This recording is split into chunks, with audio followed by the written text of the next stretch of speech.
Today marks 1 year since the deadly attack on the U.S. Capitol. Officials say more than 1,000 people questioning the results of the presidential election stormed the Capitol.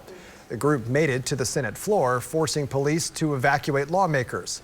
Today there will be a vigil and a moment of reflection at the Capitol. And on this 1 year anniversary, the Oklahoma City National Memorial Museum wants to bring all different backgrounds to the table to discuss why some people think violence is acceptable, and also where does free speech fit into everything. Tevis Hillis is live at the memorial with how the mission is tied to what happened 1 year ago. Tevis.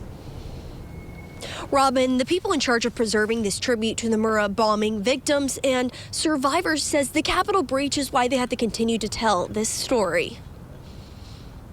One of the first pictures I remember seeing is the beautiful Oklahoma flag crossing the barrier into the Capitol. Thinking, surely that person didn't live in Oklahoma City in 1995 or hasn't been here and lived through what this city has done to rebuild. Surely that person doesn't understand what we have gone through collectively as a city and a state to make sure that terrorists didn't win. January 6 last year, Congress was working to confirm Joe Biden's electoral college victory when protesting turned violent. Now in Oklahoma City, 26 years since another attack on the government, the Memorial Museum's mission statement stands.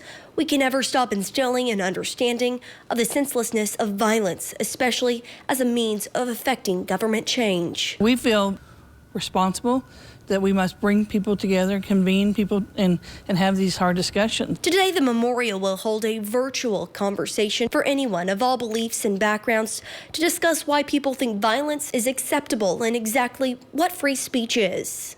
How do we get back to civility and respect and understand that it's okay for us to have different opinions, and it's okay for us to be able to go to the ballot box and vote however we want and be respected for that.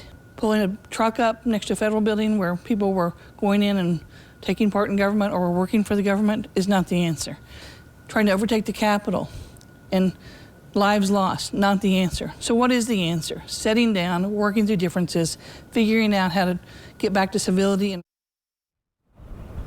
if you'd like to be a part of this virtual conversation, I'll have all that information right on the News 9 app. Live in downtown Oklahoma City this morning, Tevis Hillis, Oklahoma's own News 9.